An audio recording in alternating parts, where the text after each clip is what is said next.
سنا دیا محمد، اے محمد لَحَجَبْتُهَا لَبَّيْكَ، میں نماز کو چھوڑ کر ماں کی خدمت میں چلا جاتا ہوں۔ یہ ماں کا مقام ہے۔ بلکہ جب سرور کائنات ہجرت کے 6 سال، اس وقت حضور کی عمر کتنی تھی؟ 53 سال کی تھی جب ہجرت کی، 59 سال تھے جب سرور کائنات عمرہ کے لیے تشریف لے کر گئے۔ جب صلح حدیبیہ ہوئی تو ہجرت کا 6واں سال تھا۔ ہزاروں کا لشکر سرکار کے ساتھ ہے تو رسول اللہ صلی اللہ علیہ وسلم مدینہ سے نکلے شہر مکہ کی طرف۔ مکہ کے قریب پہنچ کر اچانک حضور نے راستہ بدل لیا۔ طبقات ابن سعد میں ہے، جب راستہ بدلا صحابہ کرام حیرت کی وادیوں میں کون ہیں کہ مکہ کا تو یہ راستہ جاتا ہے، حضور نے راستہ بدل کر ابوا کے مقام پر جا کر حضور نے تھوڑی دیر قیام کیا۔ اور سیرت کی کتابیں اٹھا کر دیکھیے، جب وہ آدمی اپنے کھڑے کر کر جب اس جگہ پر کوئی انسان بہت زیادہ غم کی بجلیاں اس پر گری تو اپنا غم ہلکا کرنے کے لیے اپنے کھڑے کرتا ہے، اپنا سنت نیچے کرتا ہے۔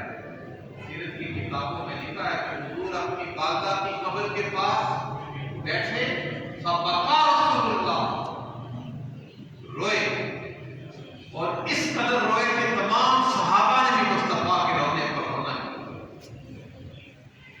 اور پھر جب فتح مکہ ہوئی، 10,000 کا لشکر ہے، حضور پھر اپنے والدہ کی قبر پر گئے اور جا کر سلام پیش کیا۔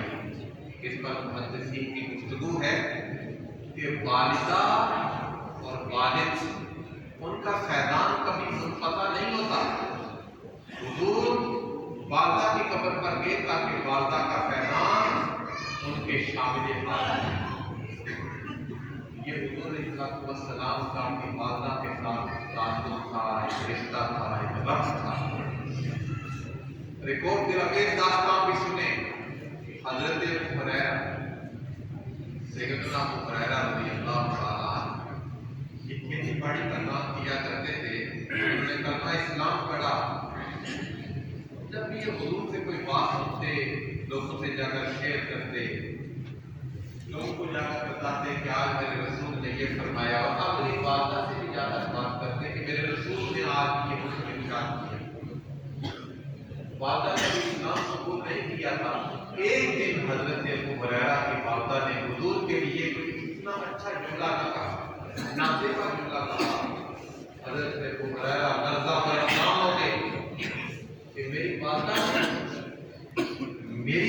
نے میرے رسول کی کوئی ارادہ مان لیا کہ دوبارہ میں والدہ کے پاس نہیں آؤں گا۔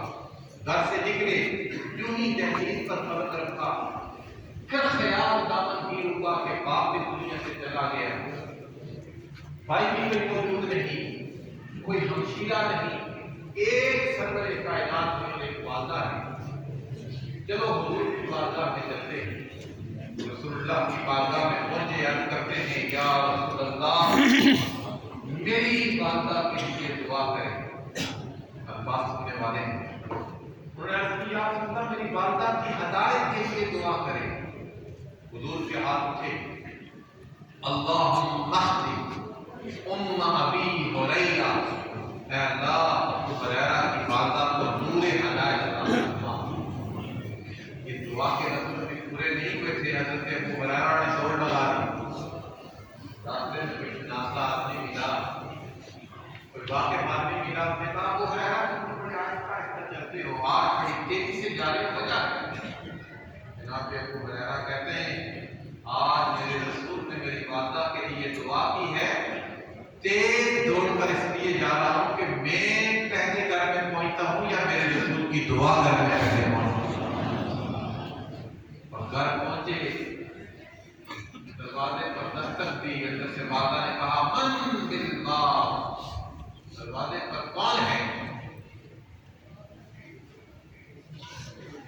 تو حضرت ابو ہریرہ جانچ کے کہ ماں کے لہجے میں جو کفر کی سختی ہے وہ رخصت ہو گئی ہے.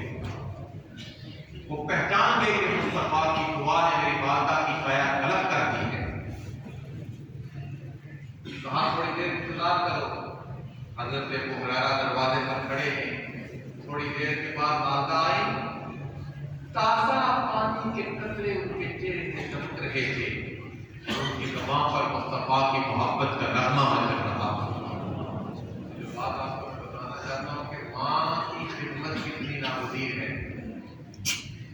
غزوہ خیبر کے موقع پر حضور نے آرڈر کیا بھائی کوئی جوان پیچھے نہ رہے. سب لوگ جنگ میں شریک ہوں گے. ابو ہریرہ گھر آ گئے.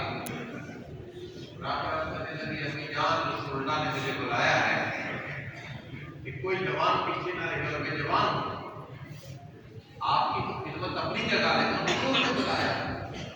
حضرت ابو ہریرہ کا والدہ انہوں نے خاموشی سے ان کی بات سنی اور کہا کہ میں تمہاری والدہ بوڑھی ہوں. اما علمت انی لا ادخل فی المرفق الا وانت معی. تو نہیں جانتا کہ میں تیرے بغیر واش روم میں نہیں جا سکتی. مرفق عربی میں واش روم کو کہتے ہیں. تو نہیں جانتا کہ میں تیرے بغیر ٹوائلٹ میں نہیں جا سکتی. وہ کہتے ہیں کہ میں حضور کے فرمان سے کبھی بھی سرے کو خلاف نہیں کروں گا. آپ کی خدمت اپنی جگہ لیکن حضور نے بلایا. انہوں نے پیغام کی بارگاہ میں بھیجا تو رسول اللہ نے صحابہ کی میٹنگ بنا دی. صحابہ کی میٹنگ بنا کر کہا, خطاب کیا. یہ حضور کا طریقہ ہوتا تھا کہ حضور جب بھی کسی بھی اصلاح محسوس ہوتی تھی تو سرکار کو انفرادی طور پر ارشاد نہیں کرتے تھے, اجتماعی طور پر بات کرتے تھے. جس کی اصلاح محسوس ہوتی کو سمجھ جاتا کہ حضور کا اشارہ میری طرف. حضور نے فرمایا کہ بندہ اگر والدہ کی خدمت کرتا ہے نہیں ہوا فی سبیل اللہ, جب اللہ کے راستے میں جناب ابو ہریرہ کہتے ہیں میں سمجھ گیا کہ حضور جانا کا اشارہ میری طرف ہے. میں اٹھا, گھر آیا, بعد سنتین 2 سال ماں کی خدمت کرتا تھا. 2 سال تک ماں کی مسلسل خدمت کرتا تھا. کسی غزوہ میں شریک نہ ہوا.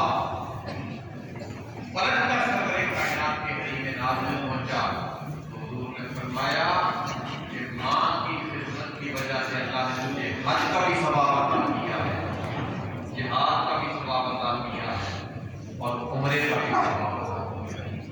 یہ اسلام میں ماں کا مقام ہے. اور ایک اور بات یقین کر لیں کہ ماں اس کا خیر اور اس کی دعا کا مقابلہ نہیں ہوتی. خیر بھی ہمیشہ جاری رہتا ہے, دعا بھی ہمیشہ جاری رہتا ہے. اور اصل مرشد وہ آپ کی ماں ہے, وہ آپ کا باپ ہے. جو شریف نقطہ نظر سے جو آپ کا مرشد اولی ہے وہ آپ کا والد ہے, وہ آپ کی والدہ ہے. والد اور والدہ دنیا سے چلے بھی جائیں تو ان کا فیضان کبھی منقطع نہیں ہوتا.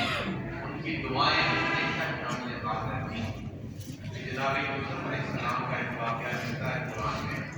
جب بچوں نے نسل کی وجہ سے کنویں میں پھینک دیا تھا, بعد میں جب وہ کنویں سے نکلے تو ان کی والدہ کا نام تھا حنابی.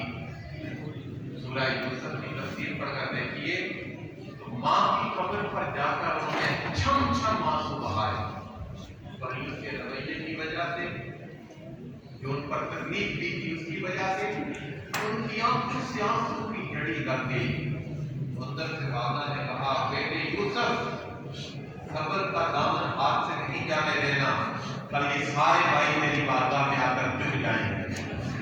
اس پر پھر مفسرین کا جملہ ہے کہ اولاد اگر والدین کے بتائے ہوئے راستے پر چلے تو والدین کا فیضان ہمیشہ اولاد کی شامل بات ہے۔ اور ایک اور جملہ کی سنتے بات کا سبب کرتے ہیں، عموماً آج لوگ شکایت کرتے ہیں کہ اولاد قابل فرمان نہیں ہے، آج ہماری اولاد ہماری بات نہیں سنتی۔ تو حضور نے گھر کا ماحول کیسا ہونا چاہیے، اتنا سادہ سا جملہ ہے اور پوری کائنات اس میں زندگی ہوئی ہے۔ فرمایا بروا اباکم تبرکم ابناؤکم، اپنے والدین کی عزت کرو، تمہارے بچے تمہاری عزت کریں گے۔ جو بندہ یہ چاہتا ہے کہ وہ اس کی اولاد کی قابل فرمان رہے، وہ اپنے والدین کا احترام کرے، والدین کا احترام کریں گے تو اولاد تمہارا احترام کرے گی۔ اور والدین کی نافرمانی خلاف اولاد کو نافرمان بنا دیتی ہے۔ اللہ تعالیٰ مجھے بھی آپ کو بھی دین اسلام کی سمجھ عطا فرمائے۔